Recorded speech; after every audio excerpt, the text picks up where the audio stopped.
go. We should be live on both platforms, I'll say indeed. And greetings unto you, my beloved and holy friends. Thank you so much for being here again on another live stream. Another moment that we get to share together. Do I want more light? You know what? I think it'll be fine. I think it'll be completely fine. I am going to start with the joint rolling process, if you will. Write down my little intention. I want to talk about, and I feel like this is literally something that was almost sprinkled on me a little bit by Christian. He brought the intention today. Giving up. Giving up. Why do we give up? Why is it so easy to give up? Is it possible for us to give up on things that we love? If you say yes, you can give up on that thing, it doesn't mean potentially that you didn't or don't really love it properly. Questions. I don't know if I want to write give up as the intention though. Maybe persistence? What do you think? Yeah? Persistence, it is.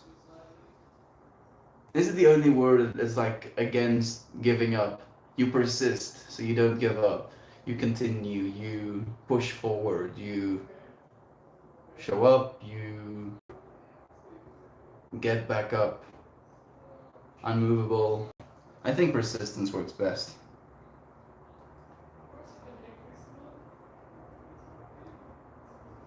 Persistence. Bit by bit, day by day. Jovan, are you curious about the title for today? Like, I don't know if you saw the YouTube one or the Reddit one. The Reddit one is a little bit more specific. It goes, why is it easy to give up? And then the second one is it easy or is it possible for us to give up on things that we love? And when Christian said it, like the instant thing that I feel, or the first thing rather that I felt is that it is possible to give up on things that you love. And then I felt Christian almost leading me to this understanding that if you're giving up on it, then did you ever love it, to start with? It puts me in a whole kind of, philosophical mind state of some people don't love themselves, don't love the life they're living, don't love the company they have, don't love the foods that they have to be eating. They don't love any of it, and as a result of it, they experience an immense amount of pain, and there is this want to give up in all of it. I'm thinking of a situation where giving up can be good or necessary. I'm thinking of the same thing, Jovan. I'm thinking of the same thing, like how do we find balance in the things we give up upon as well? Is there a certain, what do you call it, threshold, that you have to reach? A certain amount of pain you have to experience, discomfort maybe, and then as a result of all of these things, you allow yourself to give up? Is there a loving of yourself and giving up on something else? Maybe in some ways. Persistence and perseverance. It's not exactly the same, but almost. Maybe persistence. Patience was yesterday's. I am patient was yesterday's intention. So persistence and wisdom. You know what? I think wisdom. To know when we're supposed to give up, if anything. Because I feel like, especially with the way that I have been raised or the way I've been experiencing my own consciousness, like giving up is something that's seen as, something to be frowned upon, something that you're not supposed to do. And like the initial way of thinking about it, at least in the way that I set the title, asking the question, why is it easy to give up? I think it came from that place as well. This feeling of giving up is not something I'm supposed to do. But of course, Jovan had to come and, put me into a state of thinking actually. Where do we find ourselves? We're giving up on something, or potentially on someone, can be, beneficial to our mental well-being. The way we maybe see ourselves, the way we think of that other person, the things we are willing to do, and are they willing to do the same things? Is there levels of giving up on someone without completely giving up on them? Maybe that's the question I'm going to ask him. Concede, conscious worker. Concede to what?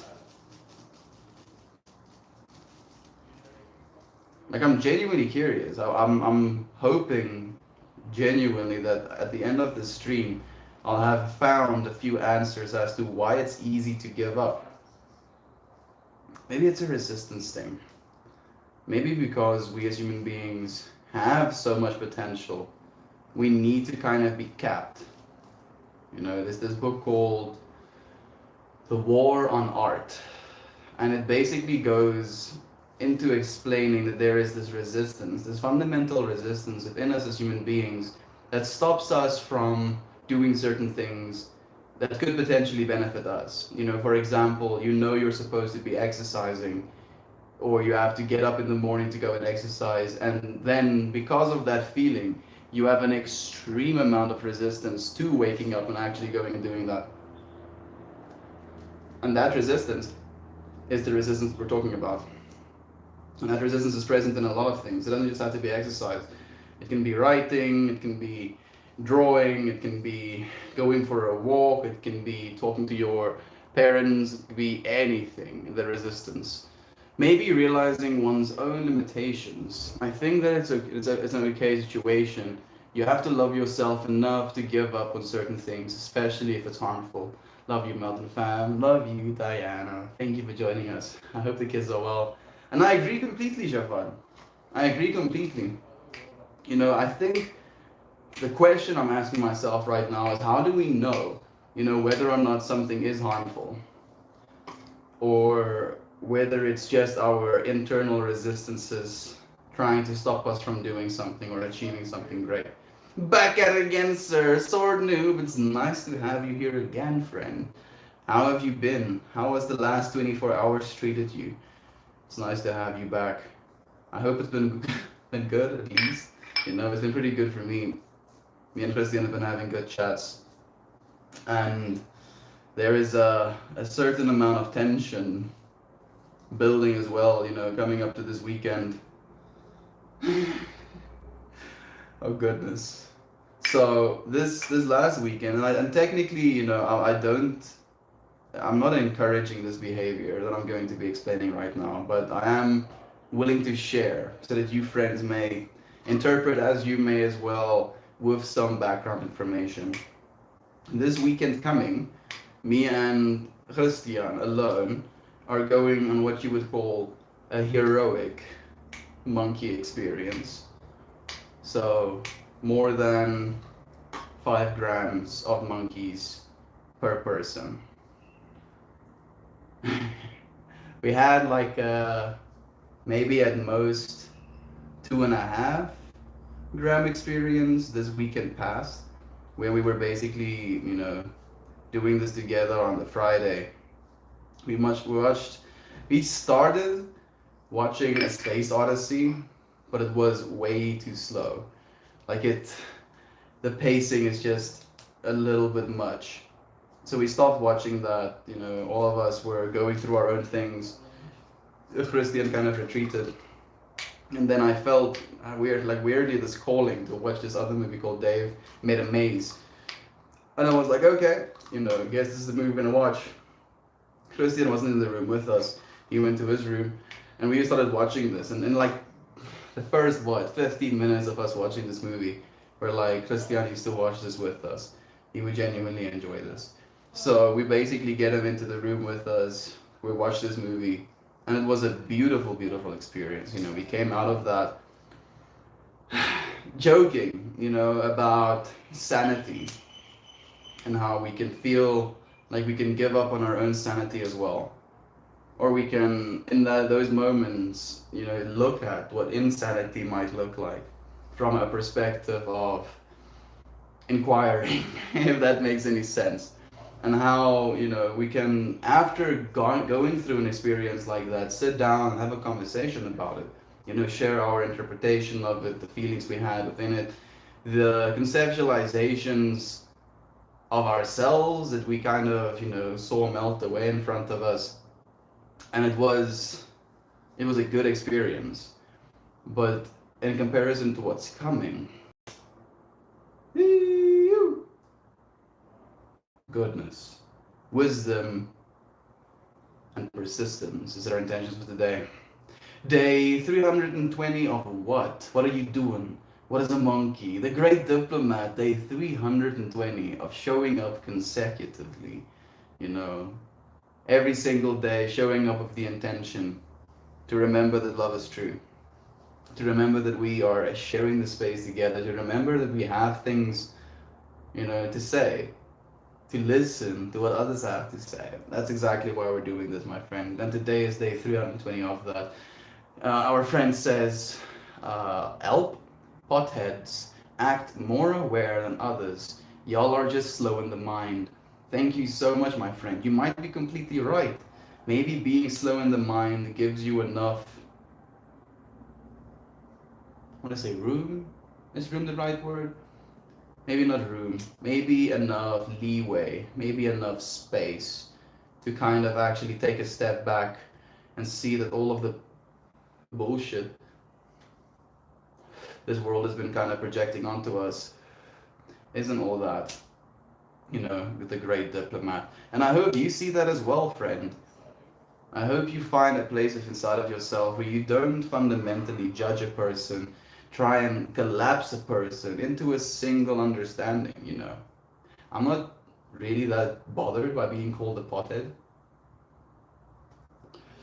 but with you kind of spending a few, maybe minutes with us and kind of assuming that that is all I am, that is what I have a problem with. It's impossible for us to label one another completely. Never mind impossible for us to label each other accurately. And I genuinely believe that in accepting one another, in being close with one another, and not being judgmental of one another fundamentally, we make things easier for ourselves.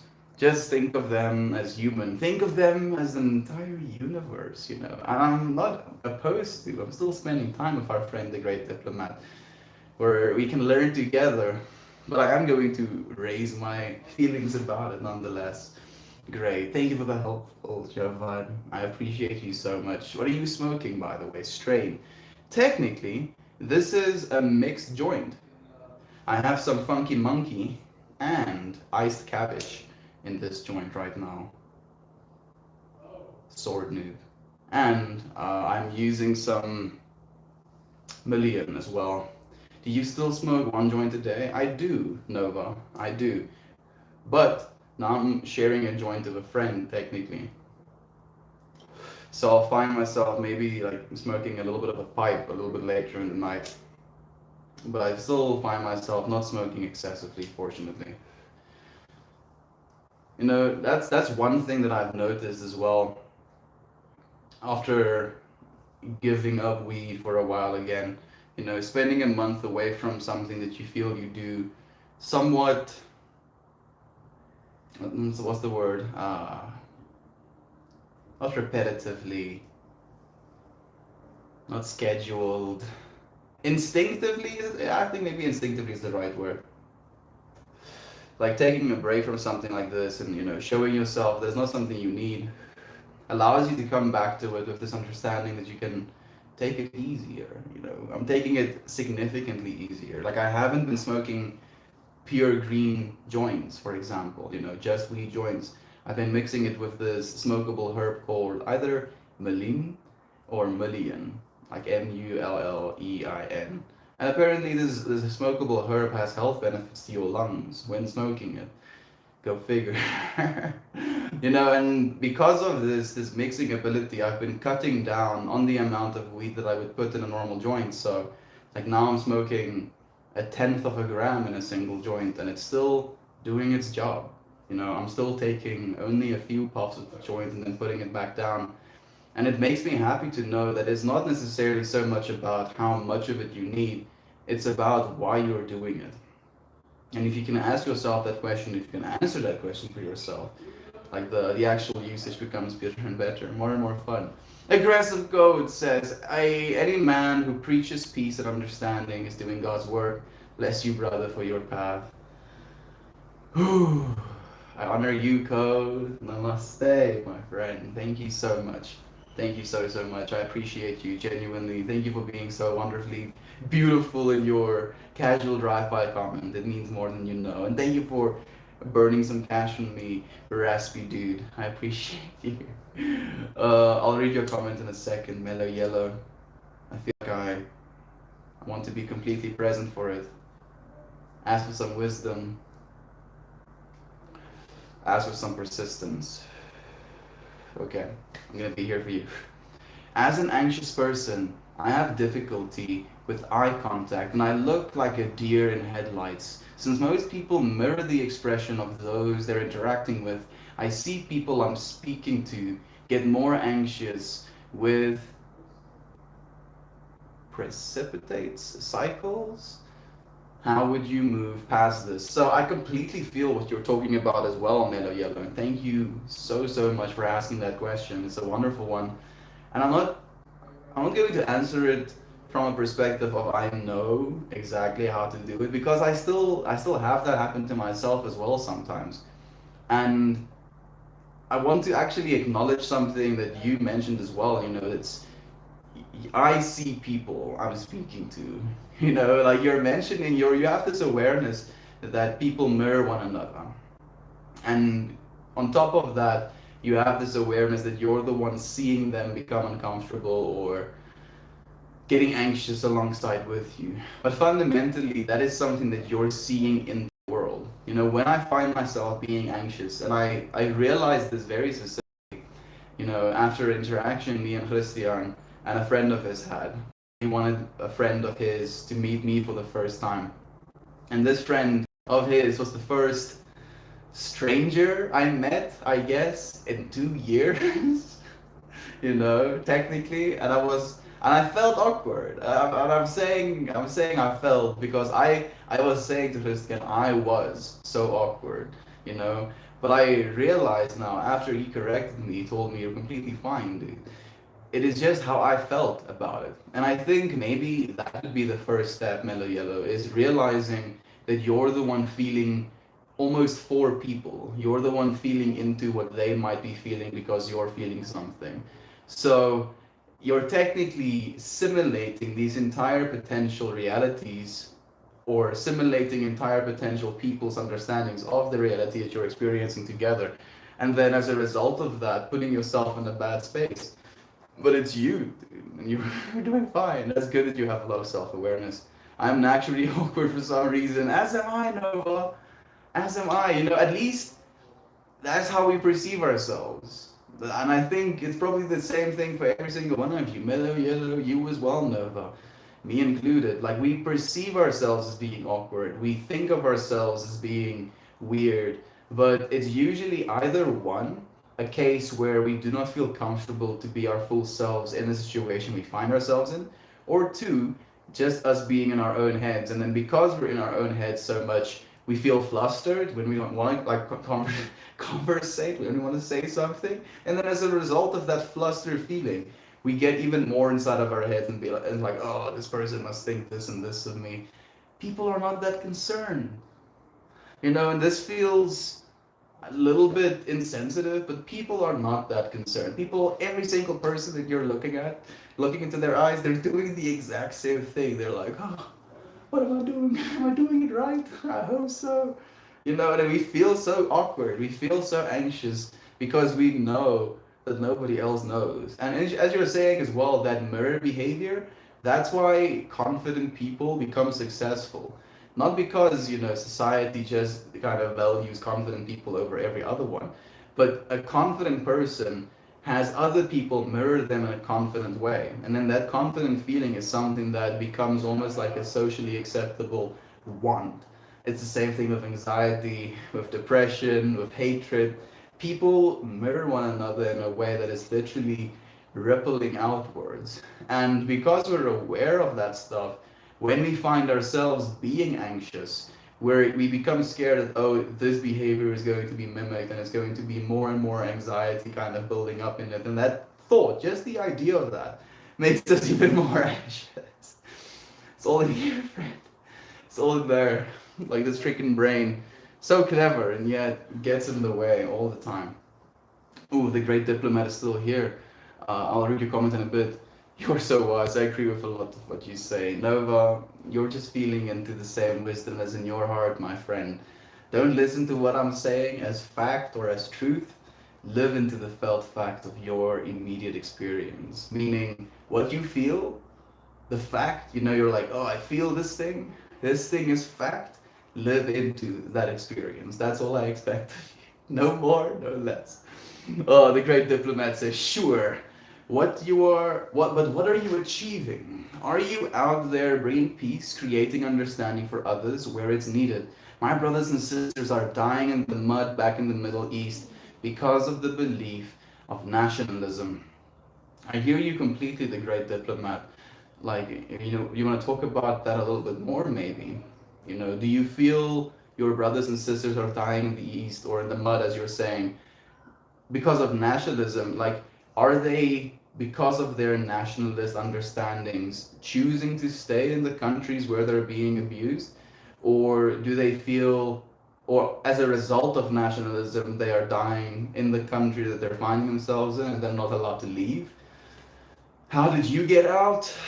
Um, and are you there bringing peace? Like, the thing is as well, my friend, I feel like we open up this space in which we get to be peaceful, and the ones that choose to bring themselves here as well tends to be at peace with us. So I don't necessarily have to go and force myself down anybody's throat. We just show up, and then we spend time with one another in this space. Like, that's the difference. It's, if I was to bring you peace, force the peace down your throat, it wouldn't be very peaceful.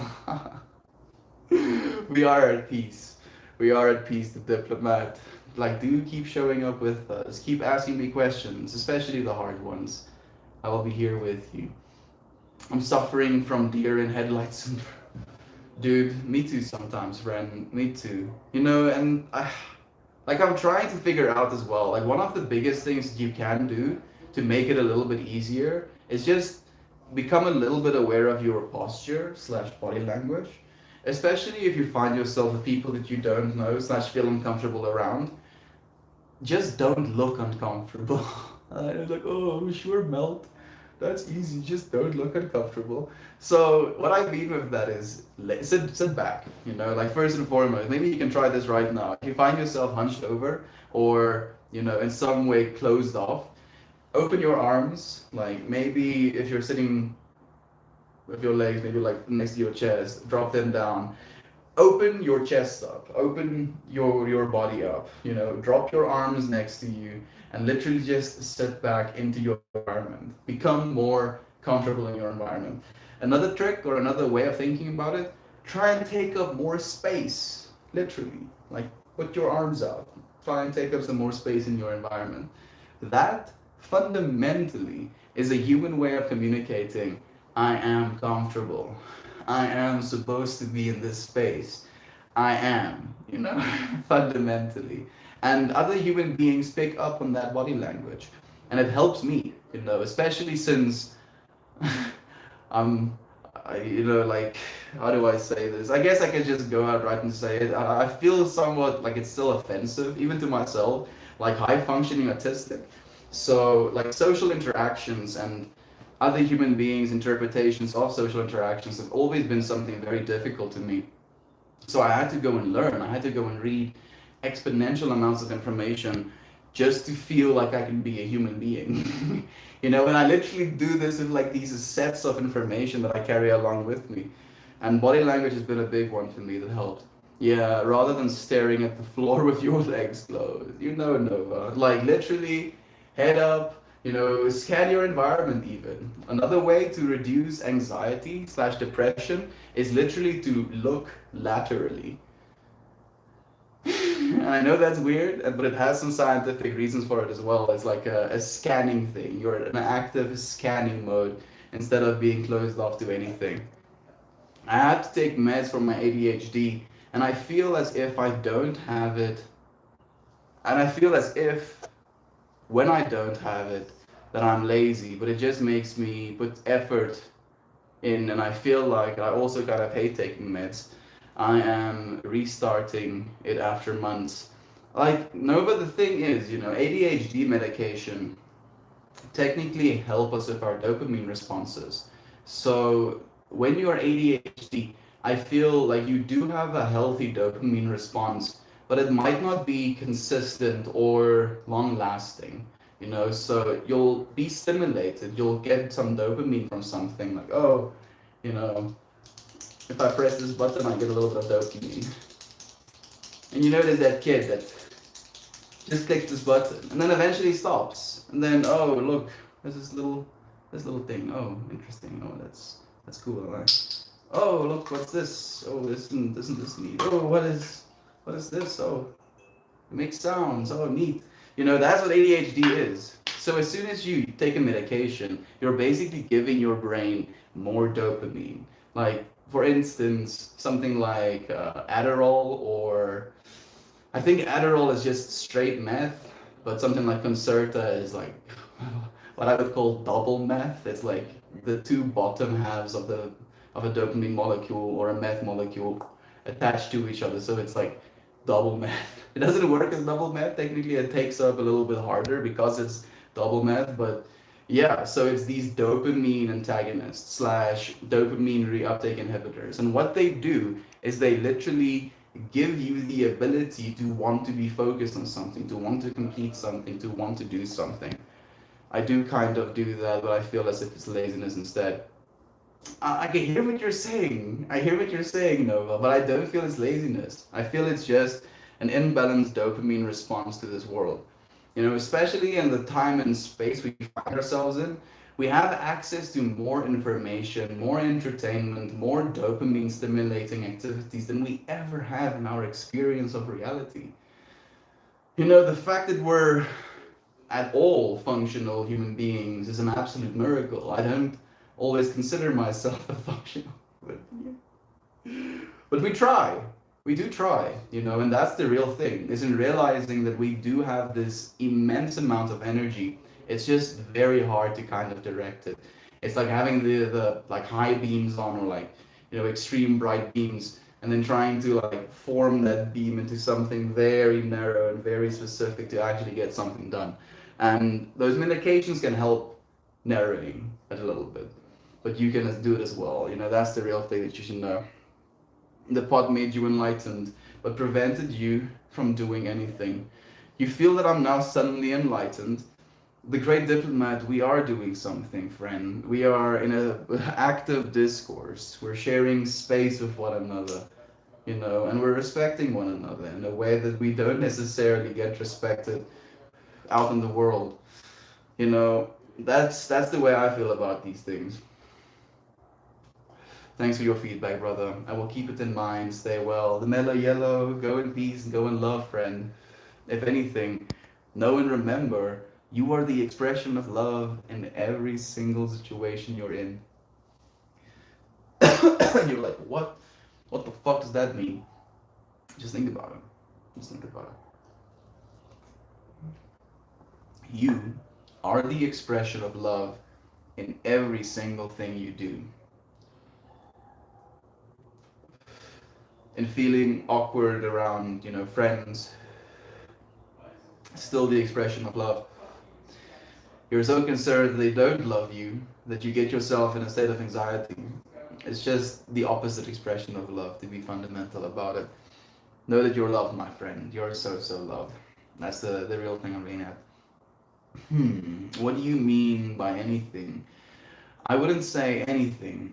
We may not be out there fighting wars, running a business, making millions of monies, but we are doing inner work on being efficient in we are doing inner work on being efficient in our direct environments. Siobhan, thank you so much, my friend. And I genuinely do believe, even if we're not just doing inner work on our on the being whoa, whoa, whoa. Even if we're not just doing inner work, let's just call it that, for example, we are doing fundamental, like, mental gymnastics is the way that I kind of think about it. Like, we as human beings do consider ourselves moral, in some way. We have these social understandings, we do certain things for certain reasons, and genuinely asking questions, genuinely kind of like trying to find the underlying reasons for, like, what, or rather why we do things the way we do, or how it is we experience things, why it is we experience things in the way we do, if there's a better way to experience it. Asking these questions, even if it's just me asking them and you listening, or like with the comments that you friends send me and ask me in return, and I can kind of like riff on it, rant about it. We're asking questions and we're putting ourselves in a state of mind slash a state of experience where we can learn. Even if we're not learning in the traditional way that the world understands, where we're going to be quizzed afterwards, the information that we're gaining actively is something that's going to be serving us actively. And if we're going to be filling ourselves with good information, we're going to have good information serving us going forward. So, like, that's another way to say what you're saying as well, Jovan. We are doing inner work on being efficient in our direct environments. Being efficient in the way of being good, if you will. Trying to do it as good as possible. Is Jackie you? No, I don't think so. Organic chocolate. Thank you for joining us. Is that a I don't even know where to start with what that even means. It's sad how people are woke, yet so many others are trapped and unaware. Like, I don't even like the woke saying, unfortunately, Nova, because I feel, again, it's just another way of separating people. It all comes back to some sort of way of trying to separate people. Right now we have this new age understanding that is now against the old paradigm religious understanding. And I find myself doing it as well. Like, I'm like, yeah, I'm the one that's doing it. I'm also a part of that whole trip, woke equals aware. And I agree completely, Nova. I understand completely what you mean, friend. I'm not trying to be like mean or anything. I'm just like expressing what I feel about that word as well, and the separation that it can cause between people, because it's this fundamental difference of understanding that we have about this reality. And instead of being in a state of peace with our awareness of it, we want to go and share that awareness. And then, because other people's awarenesses differ, or their sense of awareness or their sense of reality on top of awareness is something that's a little bit incomplete in your opinion, maybe, and yours might be too much in their opinion. So even if you could enlighten another person, you might be doing them a disservice. That's why we share. We just share these spaces. We're not trying to force anything upon one another, because then you're going to be hurting one another, like, fundamentally. Separation. Oh, goodness. There's so much separation.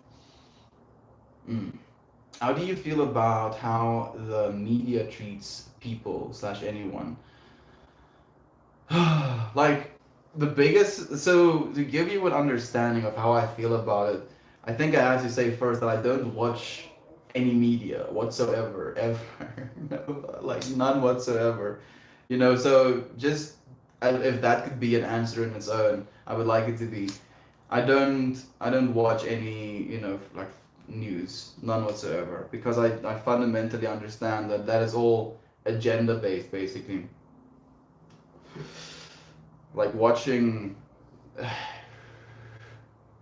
puppets, puppets that have these beliefs, that they're going to convince you to be scared, to convince you to tune back in. Like, I saw this one, I think it was a live show slash panel or something like that, where they were having conversations about the uprise of internet creators and, like, massive YouTubers who have big followings and they get millions of views per video. And now, just because they talk about things and they share their feelings slash opinions on things, they are affecting people's behavior, or what's the exact wording they used? Um, they're affecting what people think, something like that, in that vein. And like one of these news anchors says that, and one of the other lady news anchors literally like bursts out, "That's our job." Like, oh, they are affecting what people think. They are like shaping a narrative. That's our job. How dare they? And I was like, goodness, be at least a little bit less transparent. Like that's what I believe about it. I believe it's these fundamental broken systems that kind of push these narratives that is going to serve something, be it a product, be it a service, be it the government. They're pushing narratives, and fundamentally the narratives that sell the best is fear and guilt. Fear, guilt, and sex, which is technically attached to fear and guilt, the sex one. So yeah. They sell, so they keep using them over and over again, but we're no longer supposed to, at least in my personal opinion, live in constant fear of things. It's no longer something that serves us. It's fundamentally unhealthy. Goodness, that puff was so hot and harsh. It's pretty harsh how people online treat each other. A big reason why I hate the internet is it's a harsh place sometimes. I also express people to things that shouldn't see, exposes people to things they shouldn't see or be aware of. That's true. That is completely true, Nova. But, like, the internet fundamentally isn't the problem. It's things on the internet's the problem, and then your intention to go and find those things. Because technically, your intention was to find this space right now, and we're doing that through the internet. And I believe that this could be seen as a space that's valuable, safe, non-harmful, non-judgmental, non-hurtful in the way that you said the internet can be. And I think that's what it's about. It's not so much about complaining slash removing the internet as a source of potential pain, but creating spaces for healing within the space of the internet, because there is a sheer lack slash divide. And unfortunately, pain, anger, guilt, these things on a fundamental level are more ingrained in our human nature because of survival and the way that we kind of evolved into the beings we are right now. Our technology is evolving faster than our human bodies are capable of. And we're in a little bit of a weird disconnect in that way as well. I might change my username. Raspy Dude, if you do, let me know, my friend. I'll be more than willing to call you whatever you want me to. Have you heard of a Frank Yang? I can't say that I have, Sword Noob. Thank you for letting me know. Like, is it an artist, a musician? Is it an architect? Is it an actor? I'm not sure. Love you, Infamous One. Thank you for joining us, my friend. How are you doing? The synchronicity of my previous last comment being said at the same time as someone else. The synchronicities that I've just been experiencing in life in general, Raspy Dude. Especially since I've embarked on this journey. It's been the most difficult thing I've ever done, and I've been met with so much resistance, and yet it's been such a beautiful process, and it's been met with so much synchronicity as well. So much synchronicity. And it's this weird balance of me trying to convince myself that I'm doing something wrong, or I'm doing something bad, or that I'm, fucking up. Let's just call it as it is. And then these awarenesses, if you will, synchronicities, these messages come, from the world, from the universe, from God, whatever you want to call it. Just by being, just by listening, just by being open to anything that might come. And the only thing that I know is that we have to continue going. No matter what we do, no matter how hard it gets, is that we have to continue going. Like Christian said something beautiful that was, it was a little bit morbid, so do bear with me. We were talking about, depressed friends of ours and how they're struggling right now, but how the struggle that they are experiencing is at the same time self-created. You know, having conversations with them, they're intelligent beings, but they're trying to make this life something that's negative. They try and play some sort of victim role, play some sort of I'm trapped role, play some sort of what's the point role. And you can see it's this role, you can see it's this persona that they've, taken onto them, and they're acting it out. They're being so convincing both to you and to themselves. And it's okay. That all of it is okay. Only one rule though. You cannot die. Okay? Okay? There's only one rule. Don't die. No matter how difficult it gets, don't die. And you know what I mean when I say that. There's always people that be devastated about your loss. Even if you're like, oh, Mel, what do you know? Nobody wants me around. Nobody's gonna miss me. What if we don't ever get to have a conversation? And you're like, oh, you're across the planet. What if another person doesn't ever get to have a conversation with you? What if you never get to hold the door open for someone again? What if you never get to make someone smile again? There's literally going to be this U-shaped void within the entire universe. Cannot die, okay? Hmm? No dying, we continue going. And I'm making this promise to you as well, friends.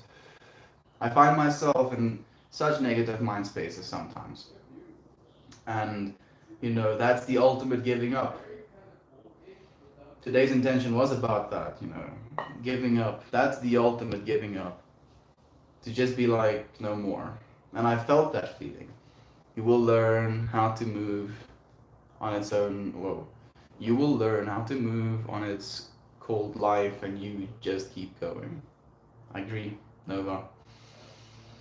Whew. I think I've... Oh no, I haven't lost my train of thought. Giving up. Yeah. No giving up, friends. Especially not in this life. There's so many things worth loving.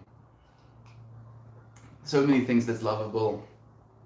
So many great experiences in this. And if you've loved anything at all in this entire existence, continue living it with me, please. Please, if that's the only thing I can ask, that would be it. Unsalted coffee, thank you for the wonderful compliment. I love you. Thank you for joining us. Is it raining or something? Why are we not outside in the usual South African splendor? The highest title. You haven't been here in a while, my friend. I'm just like pulling your leg a little bit. I'm staying at a friend's place right now, and the Wi-Fi is inside, so I've been inside as an extension. Life keeps going, therefore you do as well. There we go. That is perfectly put, Nova. I agree completely. Hey, Heather is here as well. Thank you for joining us, Heather. Synchronicity is a great album. Is it a Tool album? I don't know if that's right. How do you continue the day after the streaming ends? I'm actually going to go and exercise now, Nova. Very soon. Me and Christian exercise together after stream, and then we basically sit and have conversations. It's a little bit unfortunate. Me and all of my friends don't necessarily get to see each other that much. And on top of not getting to see each other that much, we're going to see each other less and less as we get older as well. We're going to have to move to different countries. We're going to have to hunker down and work, as they say. And it hurts me. It hurts me knowing that me and my friends are going to have to be apart for multiple years, maybe even forever. And it's not something I want to accept. I'm a little bit stubborn with stuff like that. But I am being completely present for the time that I do have with him. So we have the most amazing conversations. Golden trunks melt indoors. Feels so unnatural. Golden trunks. Like It's been an adjustment period for me as well. We'll be outdoors soon enough again. I love you. Thank you for joining us again. It's sad. I don't know why people always seem to drift apart. I feel people drift apart because we get more and more into our own lives, Nova. It's the separation thing again. We become so completely entrenched, so involved in our own existences that we separate ourselves from the rest of existence. And the rest of existence includes our friends and our family members. And it's rough. It's a little bit rough. That's why it's so important for me to show up every day for you friends as well. And any family member that wants to tune into these streams potentially can. This way, I'm genuinely trying to keep myself a part of the whole, by literally actively giving, not only of myself, but you friends giving of yourselves as well into this space. We're keeping ourselves a part of a whole, while also being individuals. It's this weird trip of realizing we're one and then wanting to be an individual within something that is larger than ourselves as well. And it's the plop flops back and forth. Thank you for joining us and for the love. When it rains, I appreciate you. Good talk. Maybe you have videos uploaded somewhere. Every single one of these live streams, the rouser, like every single one I've done, 320 of them have been uploaded to YouTube, my friend. I mean, like if anything, continue showing up in the lives. I don't have short videos to watch, unfortunately. Not yet. At some point, please give us power, give us resources. Then we'll have some short, watchable videos. U-shaped void. I think that's a beautiful term. Jovan, I'm so grateful to have you in my life. A U-shaped Jovan in my life. Genuinely, I'm so happy that you feel into that as well. I miss you. My best friend moved to Germany for work, and it definitely makes me sad. It's hard to stay in touch. Yeah, Golden. My friend is moving to the Netherlands, so almost Germany, close enough. And I'm thinking you probably live in America, so you have the added struggle, I guess you could say, of it being an extreme time difference. Fortunately, the Netherlands has similar time zones as South Africa, so me and him won't be that disconnected. But there is going to be a difficulty in connecting slash staying in touch is the word you used. I understand that. My children have been away from their friends for a couple of years, which is 20 to 30% of their life, right? It hurts, it really hurts just to think about when it rains because it's not something that I want to happen. Like these moments that I've gotten to spend with friends has literally been the peak of my life experience. And I guess I'm expected to now get myself a wife and children, and then that is gonna be the peak of my life experience, or whatever. What I'm expected to do on a societal level. But I don't see myself just doing that. I don't feel convinced, if that makes sense. And I'm pondering. I'm really pondering. I'm thinking about it. Having little bits of me might be a horrible way of saying it. Just like animating and moving through the environment. Having to be fed. Having to be entertained, taught information, kept alive, literally, fundamentally, kept alive. And I'm like just barely succeeding at keeping myself alive, be it physically or mentally sometimes. And then there's the question of, do they give you some sort of function in staying alive? Like because you have a kid, you have more reason to want to stay alive, slash put some drive in you, so you start doing things from a financial perspective, and then inevitably you spend significant amounts of time away from your kids, and then there's a disconnect because of that. So you're like, oh, family comes first, then you get a family, and then because family comes first, you want to amass enough resources, and then because resources becomes the thing that you want to amass, family comes first, you stay away from your friends and your family, and then because of that disconnection, you have now the means to take care of them financially, but you don't have the means to connect on an emotional level, and money can't fix that. And it's this paradox, I've been watching it happen over and over again. A hive mind? Question mark. I don't think so, Nova. Not just yet. I feel sad when I think about myself working for the rest of my life, retiring at 60, and then doing nothing for the rest of my life. I want to be more than that, but I'm scared that that's all I'll be. Nova, the fact that you're asking that question is already the most important part. The fact that you don't want to be just that. Some people see no problem with it. They're like, yeah, this is how it is. Ooh, this is a bit of a yikes, and I'm not sure.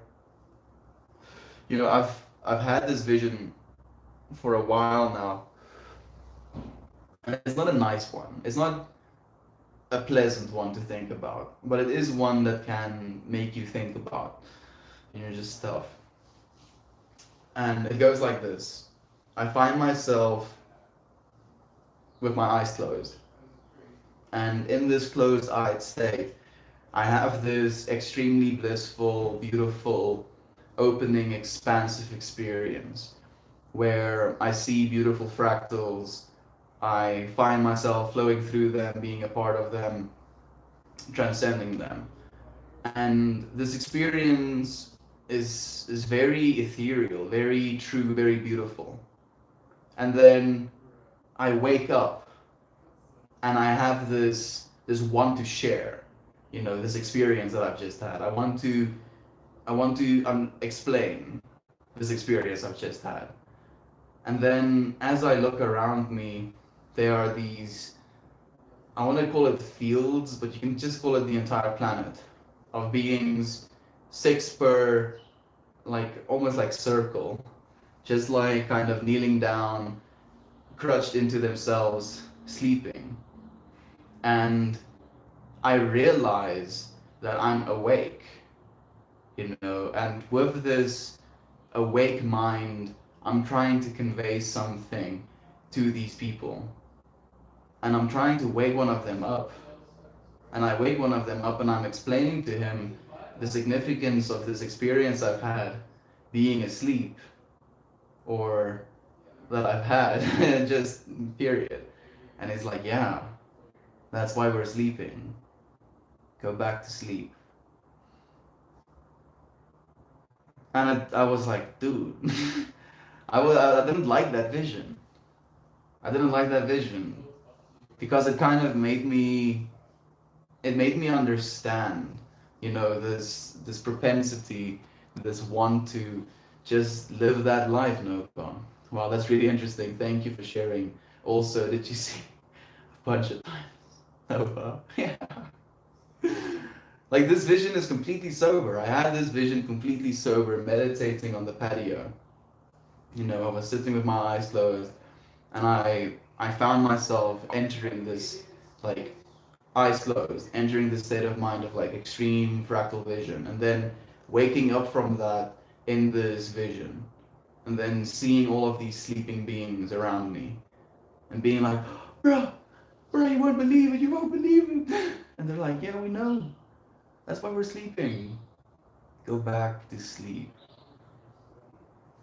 And I was like, bro, please. How am I supposed to process this? What does it mean? It feels like it means that I'm just supposed to sleep into the life that I'm expected to live sometimes. And at the same time, I have this aversion to that. It's like, absolutely not. I don't want to. Wow, that's amazing and scary. I know, but that's why I said it's not a nice one. That's the thing as well. Like, technically, not all of them are good. Not all of them are true. I think that's even more important. Like, it's just a vision. It's just something I felt. It doesn't have to be true, but it does make you think and feel things. And I think that is what is of importance. The actual thing, maybe a cute story. What you feel, that's the good stuff. Not to be a Debbie Downer, but I have none of my friends now as a girlfriend, as a friend girl. Whoa, whoa, whoa. I have none of my friends now as a friend girl. You are all my friends now, and we love to have you here, Heather. Thank you for being a friend of ours and for sharing your essence and presence with us, genuinely. Yes, you must stay reachable, all. Y'all can't let me down now. Well, Heather, I'm gonna show up indefinitely. I'm not even joking. I'm genuinely gonna do that.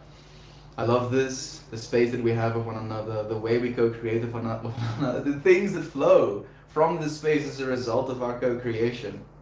I love you. Thank you for joining me here, for sharing the space with me again. I'll see you all again tomorrow. Goodbye, everybody. Goodbye, Nova. If you're still here, I love you, friend.